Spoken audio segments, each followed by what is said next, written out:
Avertissement.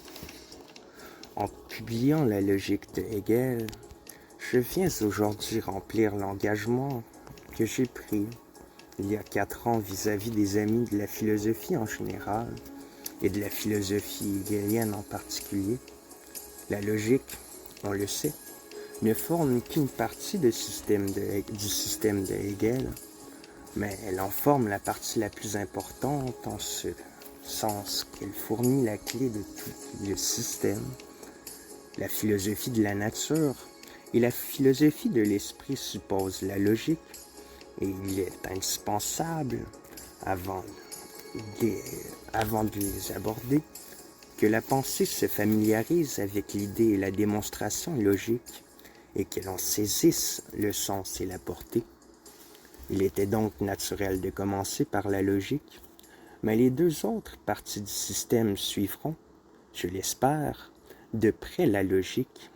Et s'il y a délai, je prie le lecteur de l'attribuer à des causes qui échappent à mon pouvoir et à ma volonté, car elles sont prêtes. Et elles sont prêtes depuis l'époque où j'ai publié mon introduction à la philosophie de Hegel, ayant exposé et discuté, dans ce dernier ouvrage, les principes fondamentaux de la philosophie de Hegel, et qui, ayant présenté l'ensemble du système, j'aurais pu me borner à donner la simple traduction de chacune des parties qui le composent, en l'accompagnant d'un commentaire, mais en examinant la chose de plus près, j'ai vu qu'une introduction spéciale en se rapportant directement à chacune de ces parties était indispensable, ou que du moins, elle rendrait mon travail plus complet. J'ai donc fait précéder la logique et l'introduction générale que Hegel a mise en tête de son encyclopédie, une introduction dans laquelle je me suis appliqué, d'une part, à faire ressortir les lacunes, l'impuissance et les erreurs de l'ancienne logique, et d'autre part, j'ai examiné et discuté certains points essentiels, certains principes fondamentaux qui doivent faciliter au lecteur l'intelligence de la logique hegelienne. Quant à cette logique, je la donne telle que je l'ai promise dans mon introduction à la philosophie de Hegel, c'est-à-dire, je donne la traduction littérale de la logique, telle qu'elle se trouve dans ce que j'ai appelé la petite encyclopédie. Quelques explications sont nécessaires pour faire comprendre au lecteur la nature du travail qu'il a devant lui. Hegel a publié 3 logiques. Il a d'abord publié sa logique en 2 volumes, dont les 2 premières parties, savoir la science de l'être et la science de l'essence, parurent en 1812. Et la 3e partie, la science de la notion, parue en 1816. C'est ce que j'ai appelé la grande logique, parce qu'elle contient les théories et les déductions hegeliennes avec tout leur développement et leurs détails, et dans toute leur rigueur. 1 an plus tard, c'est-à-dire en 1817, Hegel publia une première esquisse de son système, ou la première édition de son encyclopédie. C'est ce que j'ai appelé la petite encyclopédie. Dans cette esquisse, la logique ainsi que les autres parties du système se trouvent réduites à une suite de thèses ou propositions sommaires dans lesquelles Hegel a résumé et condensé ses théories et ses déductions. C'était, du reste, une espèce de manuel qu'il destinait plutôt à ses disciples qu'au public, et qu'il développait et complétait soit par les explications données du haut de sa chair, soit par la publication d'autres grands ouvrages, tels que la philosophie du droit, la philosophie de la religion, etc. Mais il comprit bientôt, ou on lui fit comprendre qu'un tel livre était lettre close, non seulement pour les non-initiés, mais pour les initiés et ses disciples eux-mêmes, et que sa pensée, déjà fort difficile à saisir, lorsqu'elle était présentée avec tous ses développements, devenait inaccessible lorsqu'elle était condensée dans quelques propositions. Et enveloppé dans des formes qui sortent des habitudes ordinaires du langage.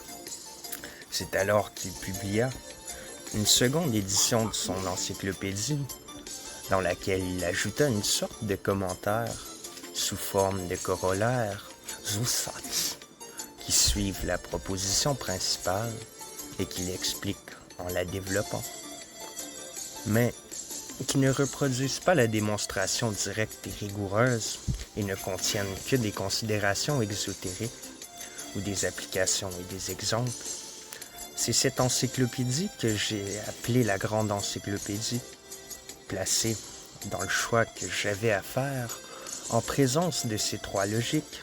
C'est pour la logique de la petite encyclopédie que je me suis décidé. Voici les raisons qui m'y ont engagé.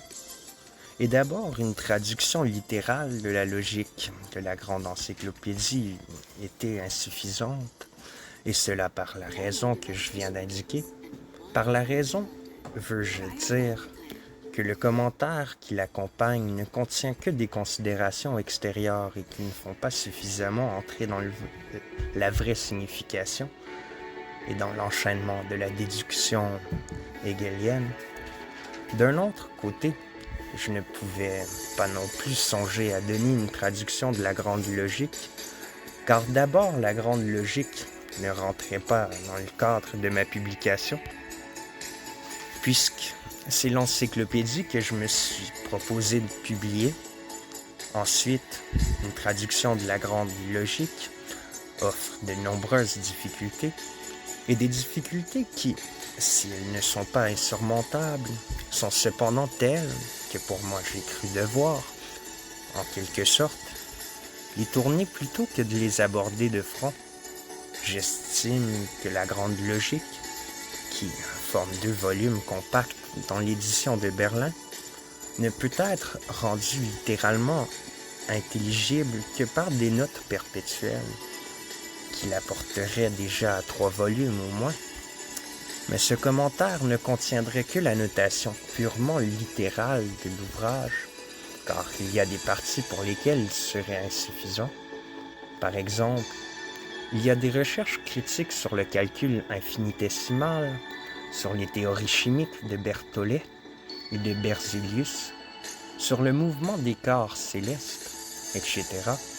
Recherche où Hegel fait l'application de ces théories logiques et qui exige un travail tout à fait spécial. Ce sont là les raisons qui ont dû faire écarter la grande logique, et cependant la grande logique est la vraie logique, et ce n'est que dans elle qu'on peut saisir la pensée hegelienne. Pour concilier ces difficultés, voici le plan que j'ai adopté. J'ai, ainsi que je viens de le dire, traduit la logique de la petite encyclopédie, en y ajoutant un commentaire. Dans ce commentaire, j'ai réuni autant qu'il m'a été possible de le faire, outre mes propres explications, la grande logique et la logique de la grande encyclopédie, soit en citant textuellement des passages tirés de toutes les deux, soit en résumant dans des notes plus ou moins étendues démonstrations de la grande logique. Par là, le lecteur se trouvera dans une certaine mesure en possession des 3 logiques. Sans doute, il n'aura pas la grande logique avec ses déductions rigoureuses, avec ses riches développements et ses profondes applications, mais il en aura les grands traits et les déductions essentielles. Et quant aux détails, je crois qu'il y